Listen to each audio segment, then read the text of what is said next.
When I got into the industry 16 years ago, I came through Bournemouth University, and incredibly proud to have come through Bournemouth University. But I did work experience since the age of 13, and I think that doing work experience since the age of 13 got me into the industry, not necessarily my degree. So those are the things that we're going to debate tonight. Should you go to university? What are the apprenticeships? How do you get training and development? And what we want to make sure is that with an ageing population, with a difficult economic climate, with difficult job prospects for those coming out of university and finding different paths, we have a conversation about how we come up with some solutions to make sure the next generation of creative talent is harnessed by the organisations that really need that next wave of inspiration. When we look at CVs and when we meet people, what will trump everything is someone who's demonstrated, as I think Jamal is doing, passion, great ideas and ability to bring things together. One of the things I'm really jealous of, I'm also a parent of teenage children, is that the digital tools that are available are so phenomenal. People's ability to prove what they can do outside, as it were, the conventional structures are more powerful now than they've ever been before. So I think things have really opened up. Obviously, putting creativity onto the web has just blown everything open. So, as a member of the Skill Set Board, we debate quite a lot the proliferation of media courses and ask ourselves, well, how many of those are actually, really sort of preparing people for the real world of work, which is why we've introduced an accrediting system called the Skill Set Tip, which I can talk about later. I'm not saying this just because I'm here, but I mean, Channel 4 is actually a good example of an employer that does open up entry points to people from all sorts of backgrounds. But generally speaking, as an industry, if we talk about the media industry in general, we are absolutely terrible. And this has to change, and it has to change for moral and commercial reasons. I often use the example of Premiership football clubs. If a Premiership football club recruited its players only from white, middle-class public school boys and Oxbridge graduates, it wouldn't stay in the Premiership very long. But across the media and across the creative industries, we're prepared to recruit from just that pool. And it's pathetic. We have to open up the talent pool. Otherwise, we will just not be viable in the future. We had people saying to us, why should I take one of your unemployed people that might nick my computers rather than take a nice Oxbridge girl for free for 6 months? And it's a very good commercial question, but it's an immoral question, and people just have to change their attitudes. But I think that this issue has almost been sort of under the radar. It's sort of like everybody has known that it's happening.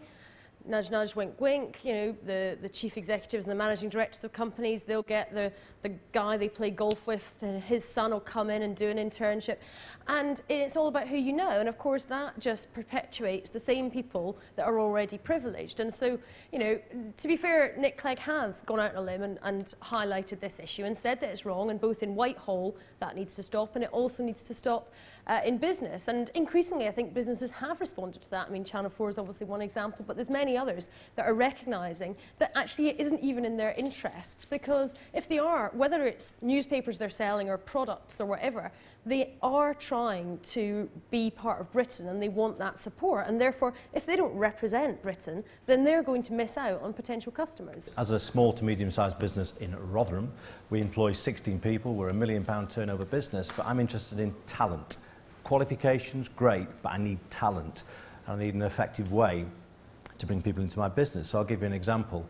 I've just employed a young man called Cameron, who is 17 years old. Why did I employ Cameron?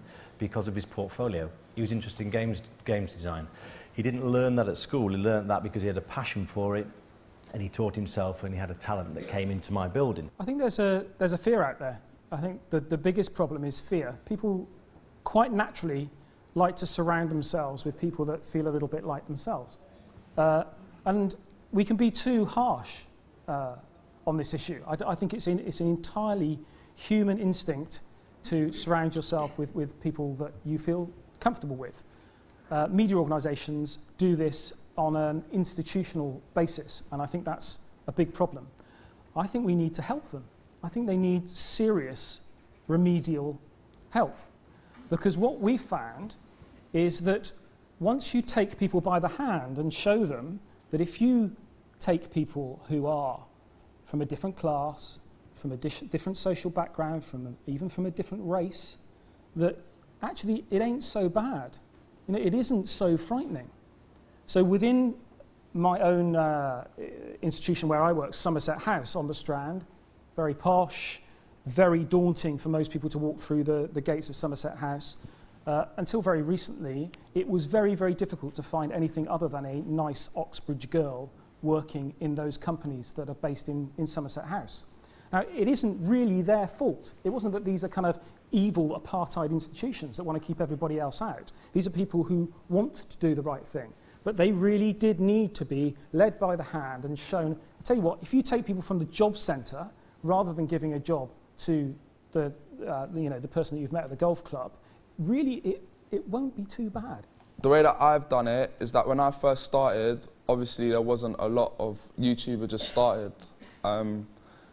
And I was doing crazy stuff like filming foxes in my garden. I thought I was Steve Irwin and stuff like that. I was filming ants, but that was getting views and stuff. But I knew I couldn't carry on doing that because people might think I'm a bit mad. So I went out on my estate and then started filming like MCs and rappers and whatnot.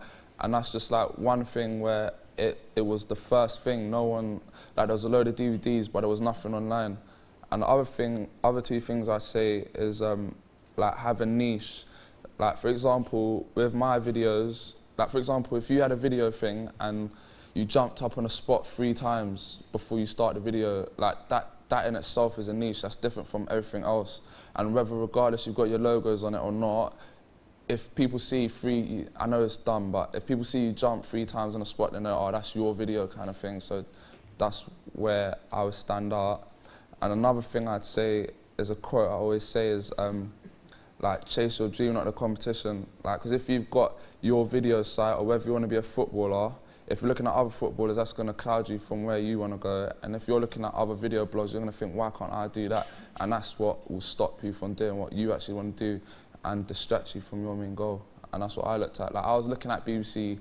iPlayer wasn't back in the day. I was looking at BBC, I was looking at MTV. I had a camera for Christmas. It was like £500 camera. I was like, oh, why are my videos not looking like that? Like, and that's where I went wrong, because I was always trying to make my intros be flashy like the MTV intros, and that kind of slowed me down.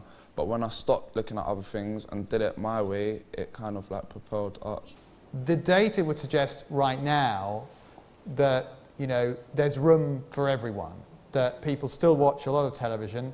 It's remarkable that despite with all these devices and all this proliferation, the average person in the UK watches 24 hours of television a week. It's actually going up still. So there's a lot of space for watching traditional linear television, and there's a lot of space for people to discover content that comes up from grassroots and is discovered through the web. And so I think we're in a really interesting era where all these worlds are colliding. And it's not dissimilar to the world of digital TV that emerged 10 years ago when we just had 4 or 5 channels, and suddenly now we've got hundreds. The thing that makes media brilliant is it's always changing, and it's the people in it that drive the change. So we're not frightened of the change, we're very much embracing it. So the new universal credit, which the government will be bringing in, will basically mean that it's always in your interest to work more, and it will be a smooth amount. So as you work more, benefits get reduced, but that's done without these cliff edges. And it looks like that's going to be from about 2013. One thing that could hugely help is a genuine return to something that we had in the 1980s, which was called the Enterprise Allowance Scheme. And that allowed you, when you were on the dole, to come off your benefits, set up your own business, and as long as you were doing so, you were paid slightly above the rate of unemployment benefit for a year to set up your own business. And that spawned a number of very prominent businesses, including Creation Records. Now, the problem is that the government have tried to bring that back with the new Enterprise Allowance, but they've decided to copy this original, very successful scheme by paying you less than the dole for 16 weeks, which strikes me as not the same scheme at all. And I think the government needs to show a little bit of imagination, because if we really are going to be setting up our own businesses, if this is the future, if this is the way out of the recession, as I know Tim believes it is, we need to see that the government really believes this. these companies that are employing people for 6 months for free are breaking the law, and what we need is enforcement of that law, I'm afraid. The Jewish Chronicle's policy on interns, which is not my responsibility, but I will tell you what it is that we have work experience for people who come generally from journalism courses, where they work for up to 2 weeks doing work experience. If they get anything published in that time, they're paid for it, and if they work any longer than 2 weeks, then they are paid at the normal day rate that we would pay any journalist. I think that's a pretty enlightened policy. So in terms of just wrapping up what you were saying about what we can do, I think we absolutely need to enforce the minimum wage legislation to make sure that people are not breaking the law on this. And we also need to put into practice what the government's preaching about apprenticeships. Now, we've set up a parliamentary academy for apprenticeships in Parliament, in MPs' offices. We've written to every single MP in Westminster. How many is that? 650. Guess how many have committed to taking on an apprentice? 3. Yeah. Alongside the issue of the minimum wage, there's also the issue of actually how vacancies are advertised, because within the media very often there's a job which is kind of kept for somebody and it's expected that this person's going to get that job, and so the opportunities that might be out there to you, very often people wouldn't even come across, and particularly in this day and age where information is so easy to be communicated. I actually think that businesses are missing out if they don't take the simple step of advertising a position, because who knows what amazing talented person might see that advert and apply for the job, when actually just because they've got somebody who they think will be all right and they'd like to shoehorn into that position, they might find out they can get somebody much, much better. And I think that would be a step which, if we could change that culture within business, that everything is advertised through proper processes, then that would be a real starting point to getting more people to get their foot in the door. The people who make it in media are the people with ideas. And developing your ideas and developing the originality of your thinking is equally important. And so an environment where you're thinking really carefully about that and honing your originality and honing your creativity is as important as developing your skills. Passion, enthusiasm and creativity, it's the key thing. Now, when I was 19 years old, I'm not as cool as Jamal, unfortunately, because I created a bit of a dodgy artist in the 80s called Jive Bunny. But I was 19 years old, mixed some stupid records together as a crazy idea in the back streets of Rotherham in a council house. Someone said, that's a good idea. So I put my bag on my back and I came to London and I offered it to RCA Records and a number of record labels at the time. And they said, that's a stupid idea. That'll never work. Begone, Northern man, back up north from whence you came. And so I went back up north, and because we'd got the passion and the belief in what we did, and we took a bit of risk, we borrowed £20,000 from the bank, Dad remortgaged the house, and we created our own record label called Music Factory Records. Never done it before in our lives. And we released that record, and it went to #1 for 5 weeks. And then Black Box knocked us off, and we went to #1 again. We had 3 #1s. But the point is, it was passion, commitment, enthusiasm, and not giving in. And so when the door closes, you kick it open again. And I think that's a message young people have to get home. We get home to young people. It's not easy. There's a lot of people with a lot of talent, and as a sound engineer, I've seen some of the best singers in the world not have hit records. So you've got to keep going. The opportunities are quite narrow, but if you've got the passion, you've just got to keep going for it, really.